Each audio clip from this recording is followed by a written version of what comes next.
네, 하나님의 은혜로운 뜻에 대해서 함께 마태복음 말씀으로 살펴보고 있습니다. 쉬운 네 번째 시간, 하나님의 것은 하나님께라는 제목의 말씀 가지고 마태복음 22장 15절부터 33절까지 말씀으로 하나님 말씀 선포하도록 하겠습니다.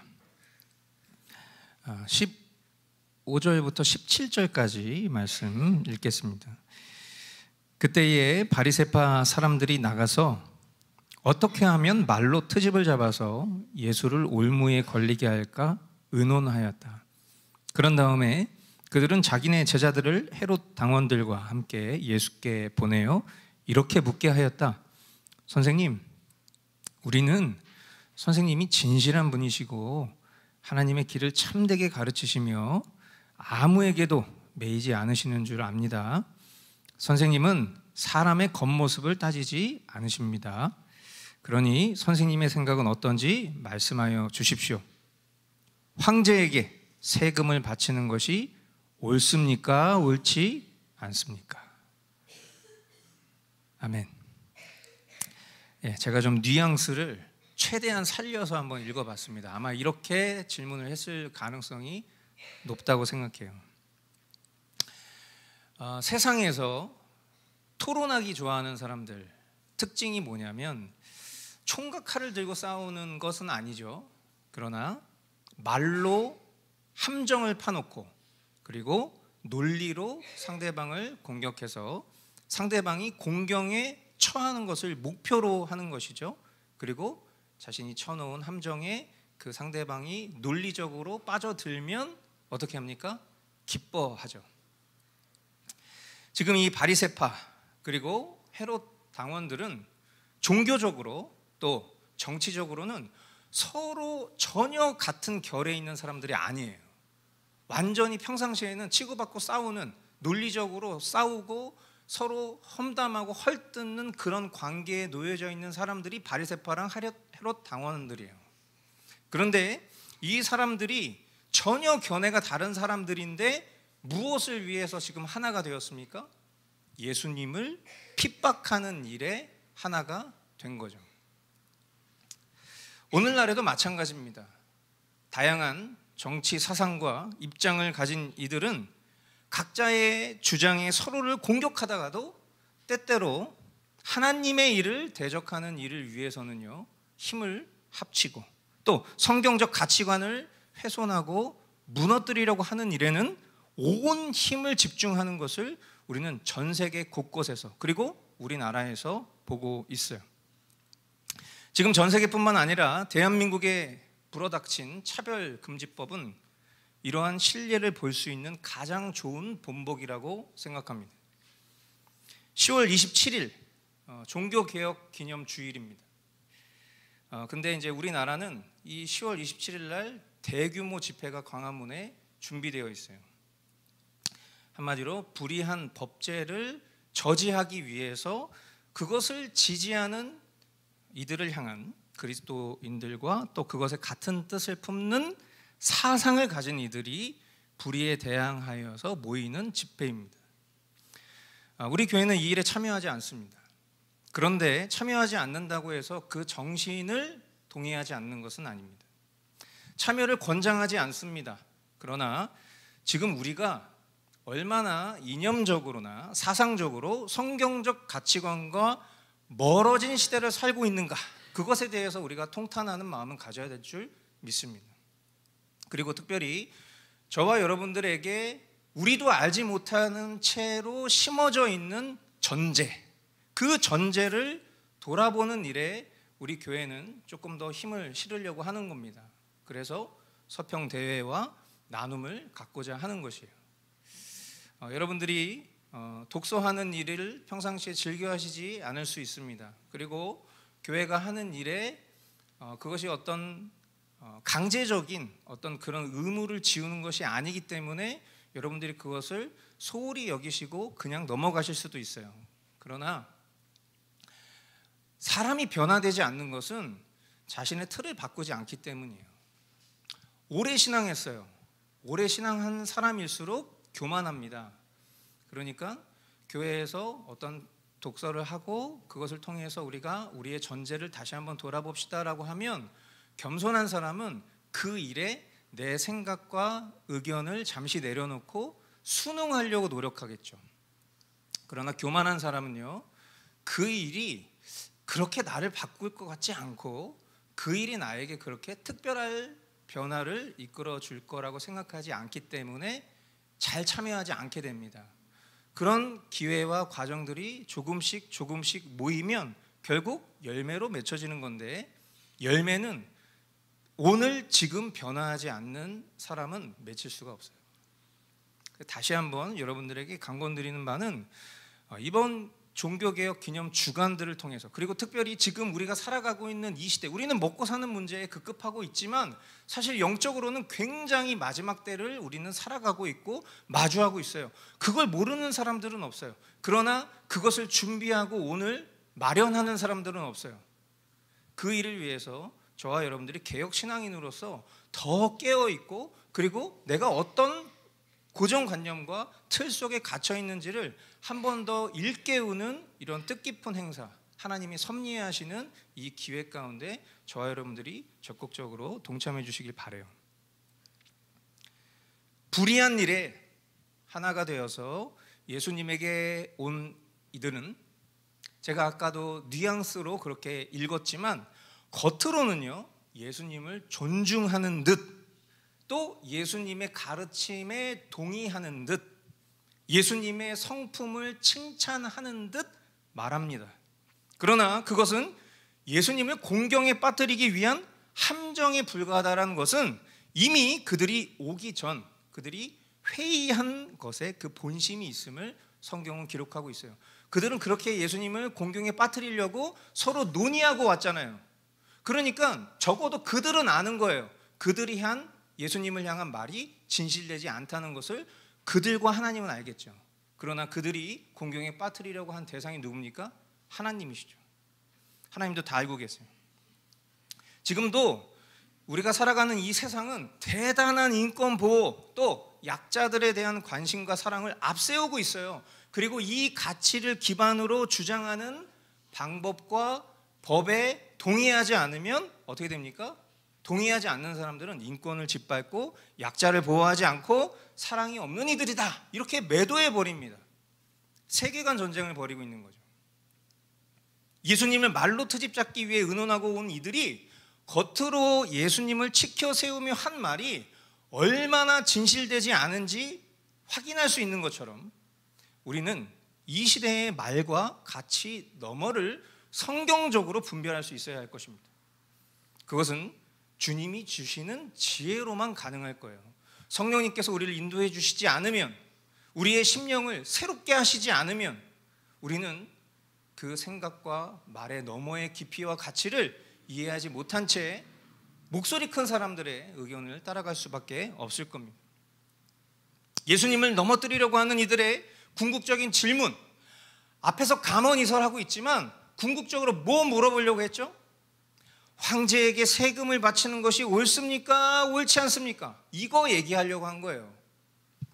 당시 유대인들 가운데는 두 종류의 사람들이 있었습니다. 하나는 로마 황제에게 세금을 바쳐야 한다라는 친로마파. 그러니까 지금 로마의 식민 지배를 받고 있잖아요. 그런데 그 로마에게 세금을 바친다? 그러면 어떻게 되는 거예요? 그냥 우리로 따지면 친일파처럼 생각을 하게 되는 거겠죠. 다른 하나는 어떤 사람들입니까? 세금을 바쳐서는 안 된다.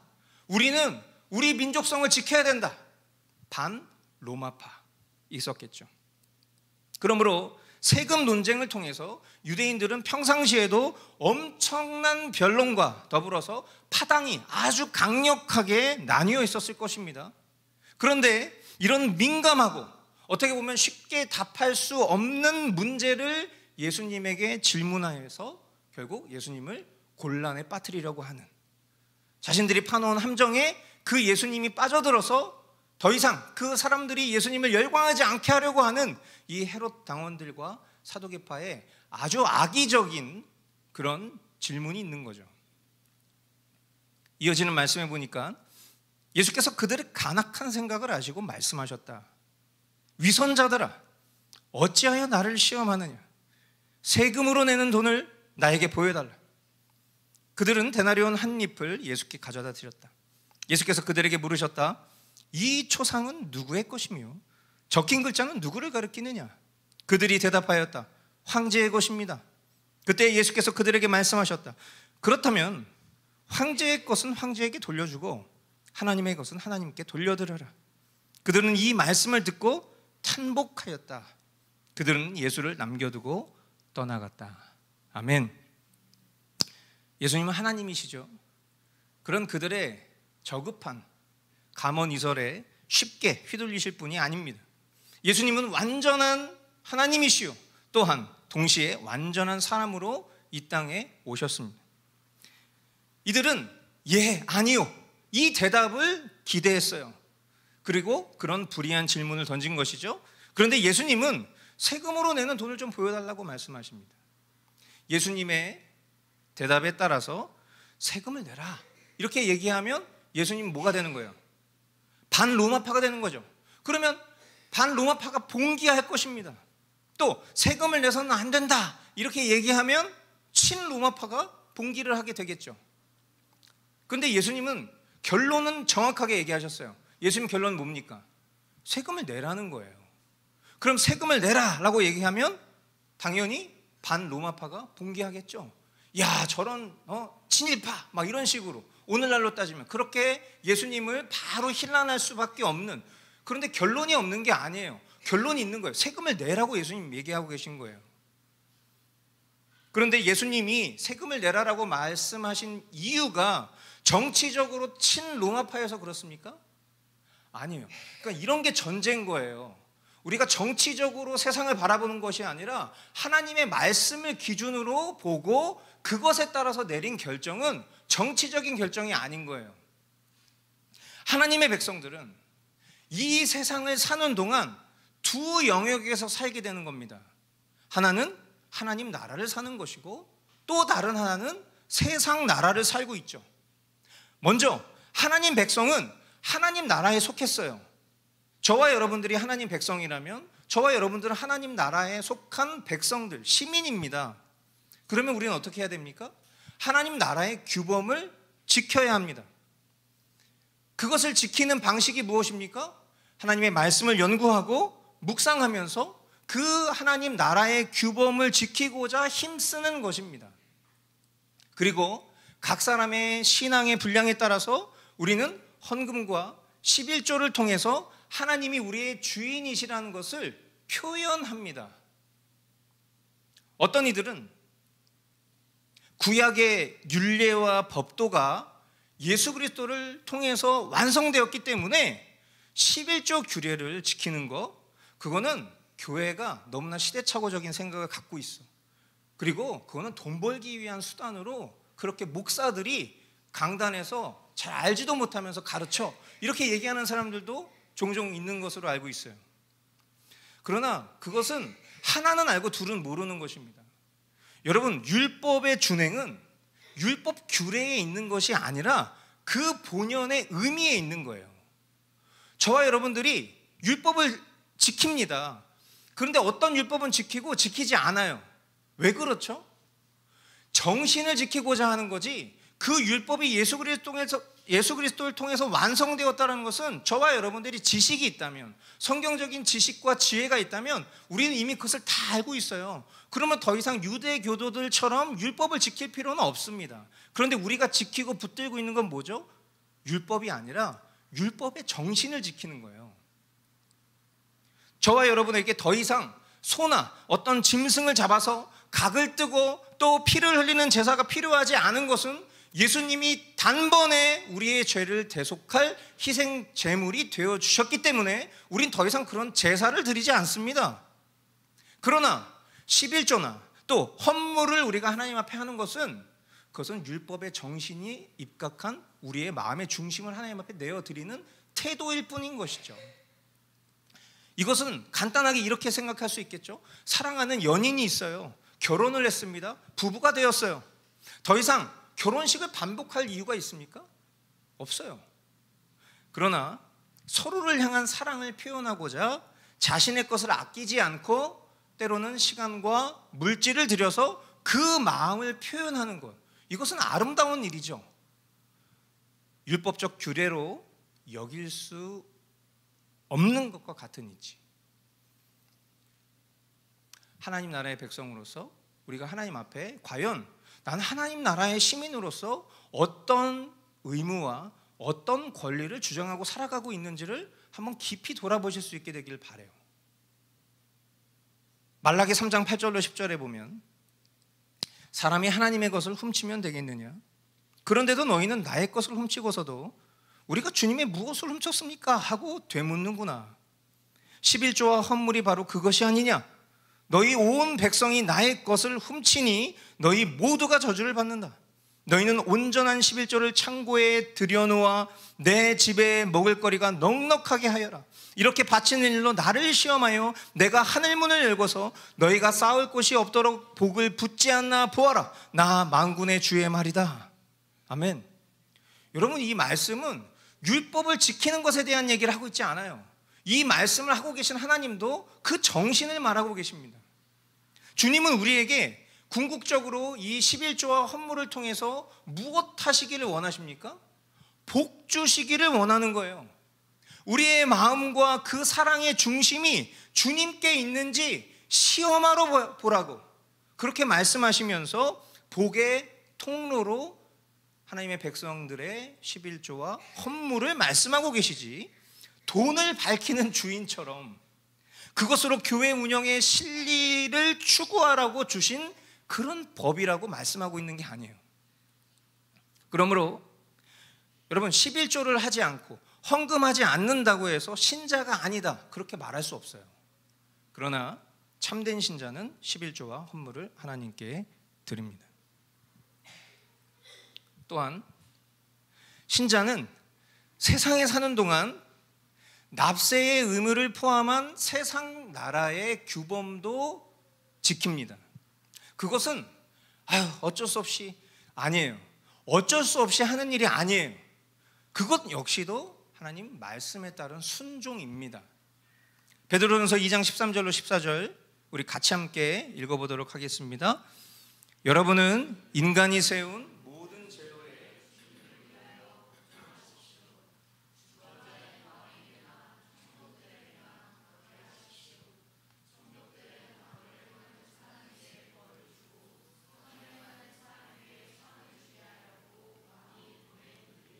네, 로마서 13장 7절도 읽겠습니다. 여러분은 모든 사람에게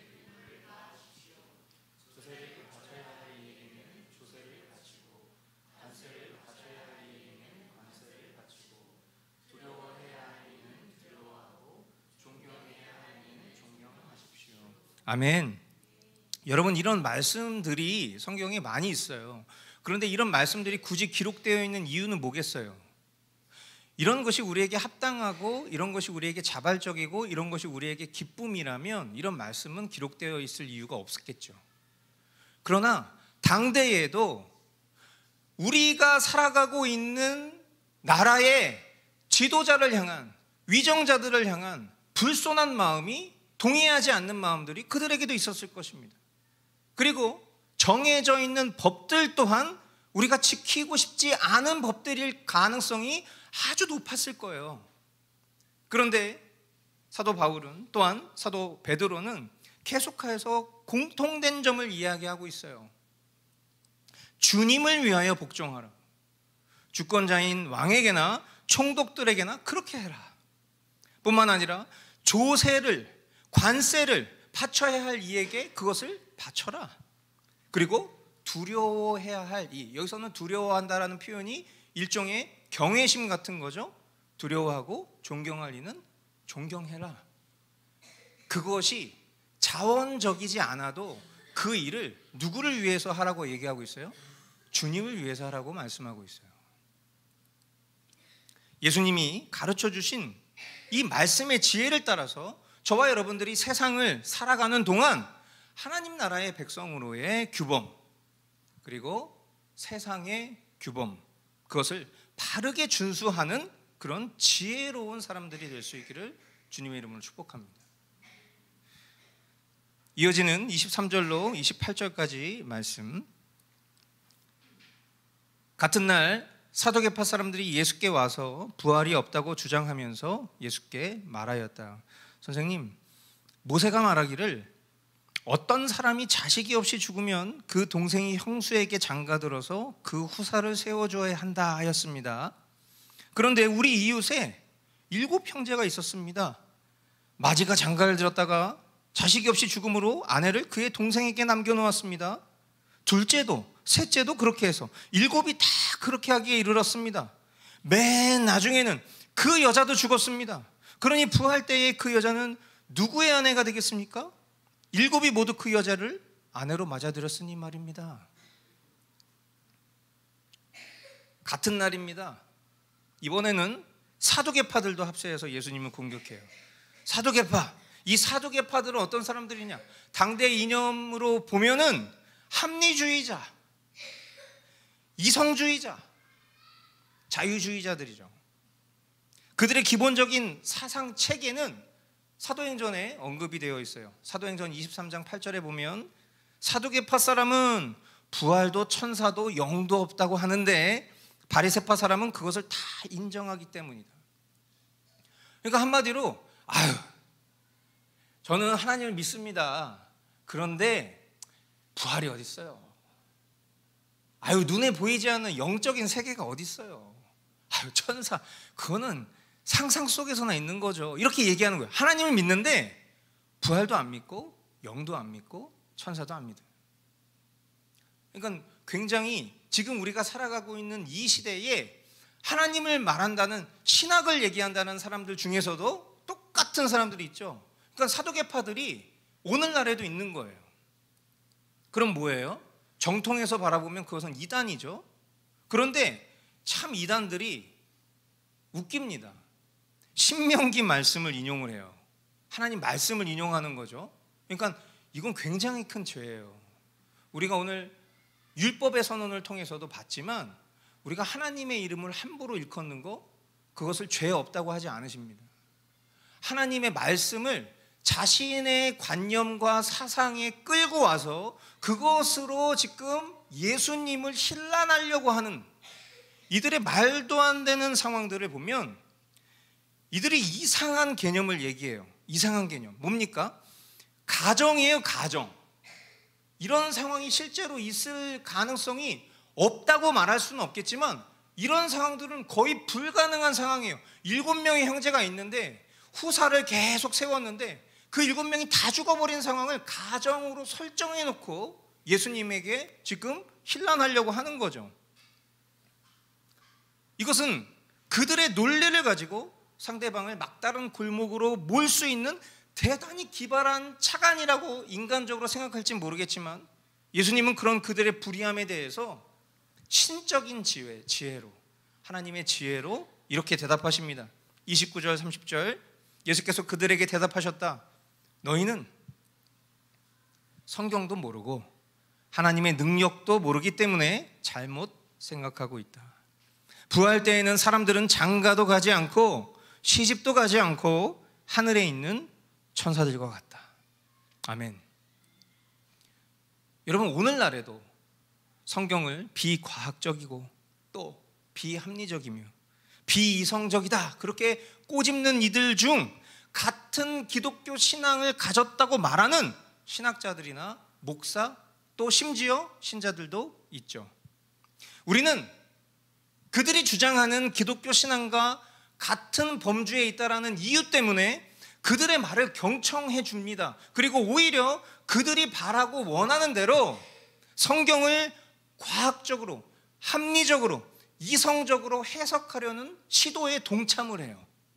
다 교회 다닌다고 얘기하니까, 나도 오랫동안 신앙생활 했다고 하니까, 근데 한번 이렇게 생각해 보라고 하면서 성경을 과학적이고 합리적이고 이성적으로 한번 그렇게 생각해 봐 라고 얘기하면 그 말이 진짜 그런 것 같네? 중심이 없는 거예요. 성경적으로 바라보는 전제가 없으니까 그냥 그런 이들의 말에 쉽게 휩쓸려서 그럴 수도 있겠네. 정말 공룡이 있을 수도 있겠구나. 정말 처음에는 오스트랄로피테쿠스로 하나님이 만드셨을 수도 있겠네. 근데 그게 하나님이 주신 지혜 속에서 과학의 발전을 통해서 그렇게 하나님을 부정하는 건 아니잖아. 아유, 우리가 서로 포용해야지. 그들의 생각과 우리의 생각이 좀 다름을 인정해야지. 이런 식으로 성경도 바라보는 관점으로 우리는 그렇게 생각하게 돼 있는 거죠. 그러나 여러분 분명히 기억하십시오.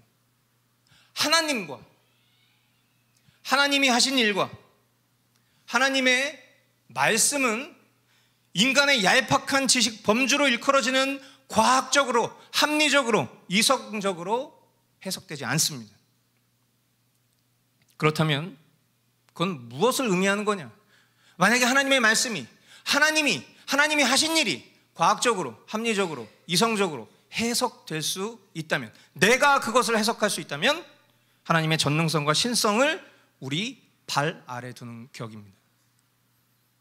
성경은, 잘 들으세요, 해석하는 학문책이 아니에요.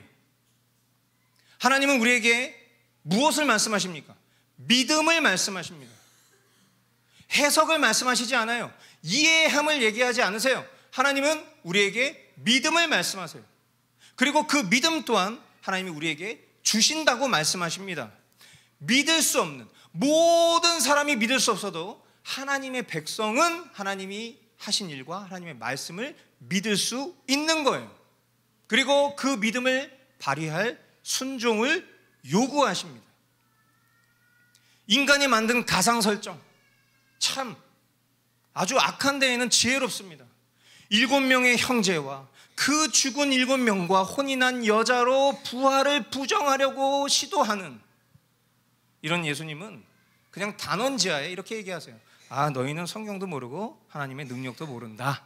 하나님의 평가는 이것이 끝입니다. 그냥 여기에 대해서 뭔가 또 이들의 그 프레임 속에서 이걸 어떻게 과학적으로 내가 변증해 볼 수 있을까? 어떻게 하면 이걸 이성적으로 변증해 볼 수 있을까? 어떻게 하면 이것을 합리적으로 이들의 지식을 뛰어넘는 지식으로 설명해 볼 수 있을까? 아니요, 그것은 이미 그들의 프레임 안으로 들어가 버린 거죠. 올바른 전제는 하나님은 어떤 분이다? 능치 못하실 것이 없는 분이다. 설령 그런 상황이 놓인다 할지라도 하나님은 하나님의 일로, 하나님의 방식으로 그 일을 해결하실 수 있다. 믿을 테면 믿어라.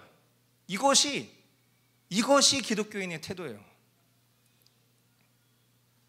뿐만 아니라 결혼 관계는 이 세상에만 있는 거죠. 천국에는 결혼이 없습니다. 그러니 출산도 없습니다. 이러한 면에서 부활한 사람은 천사와도 같은 거죠. 그러므로 부활을 부정하는 사두개파의 사상은 하나님 진리에 대한 바른 지식이 아니었다. 그것이 결론이에요. 31절로 33절, 죽은 사람들의 부활을 두고 말하면서 너희는 아직도 하나님께서 너희에게 하신 말씀을 읽어보지 못하였느냐? 하나님께서는 나는 아브라함의 하나님이요 이삭의 하나님이요 야곱의 하나님이다 하고 말씀하셨다. 하나님은 죽은 사람의 하나님이 아니라 살아있는 사람의 하나님이시다. 무리는 이 말씀을 듣고 예수의 가르침에 놀랐다. 여러분도 이 말씀을 듣고 놀라십니까? 이거 무슨 의미인지 이해가 되세요? 사실상 죽은 사람들의 부활은 나는 아브라함의 하나님이요 이삭의 하나님이요 야곱의 하나님이다 라는 말씀에서 증명된 거예요. 아브라함과 이삭, 야곱이 만약에 죽고만 존재라면, 그냥 죽어버리고 끝난 사람들이라면 예수님이 이 하나님의 말씀을 인용하면서 아브라함의 하나님, 이삭의 하나님, 야곱의 하나님 이렇게 말하면 이건 결국 뭐가 되는 거예요? 과거에 대해서 그냥 회상하는 거예요. 아유, 너의 선조 아브라함, 이삭, 야곱, 아유 그랬었지. 그러나 하나님에게는 아브라함은 지금 현재 살아있는 존재입니다. 하나님에게 있어서 아브라함, 야곱, 이삭은 지금 현재 살아있는 사람이에요. 지금 그 얘기를 하는 거예요. 부활이 없다고? 아니, 지금 부활해서 지금 이렇게 버젓이 하나님 나라에 살아있는데 너가 그것을 알지 못하는 거지. 너의 인간의 지식이, 너의 제한적인 그 한계가 그것을 보지 못하는 것뿐이지.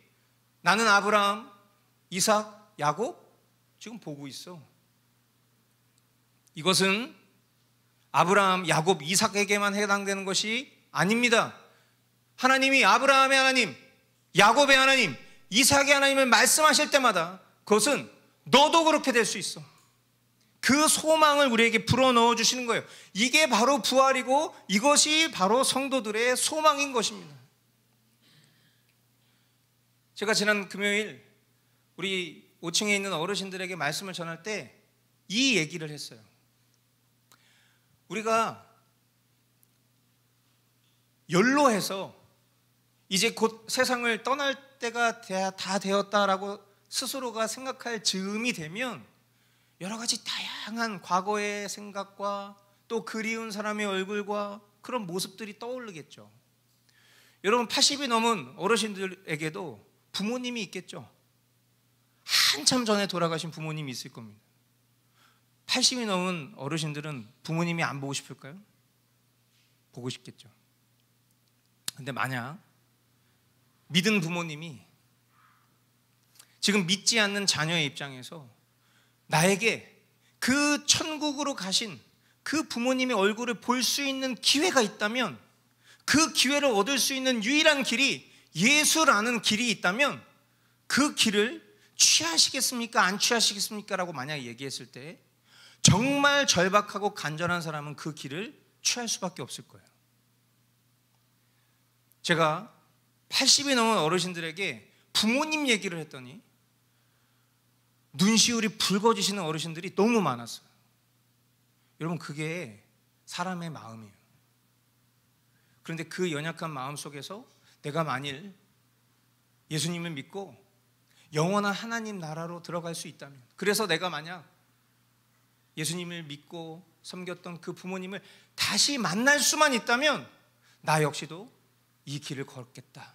그 결단과 소망은 하나님이 믿음을 부여하신 이들에게 너무나도 아름답고 감사하게 펼쳐지는 일이에요. 그것을 볼 수 있었어요. 그리고 오늘 주님은 우리에게 동일하게 이 부활 소망에 대해서 다시 한번 확인시켜주고 계신 거예요.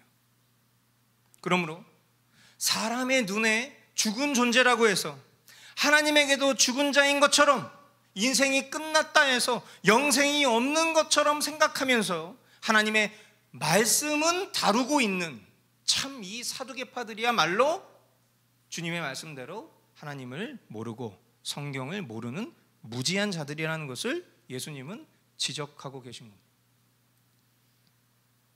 사랑하는 성도 여러분, 오늘 허락하신 말씀을 통해서 저와 여러분이 어떤 세상을 살아가는 세상의 논리, 세상의 가치관으로 성경을 해석하고 또 그렇게 살았던 삶을 돌이킬 수 있게 되길 바랍니다. 성경적인 전제로 세상을 바라보며 실제된 삶을 살아갈 수 있기를 축복합니다. 무엇보다 이 불의와 거짓 가치관, 불신앙으로 점철된 세상을 넘어서 그 어떤 고통과 슬픔, 아픔이 없는 하나님 나라를 꿈꾸며 영생의 관점에서 인생을 살아가는 그런 복된 성도가 될 수 있기를 주님의 이름으로 축복합니다. 오늘 허락하신 말씀을 가지고 말씀 기도로 함께 나아갑시다.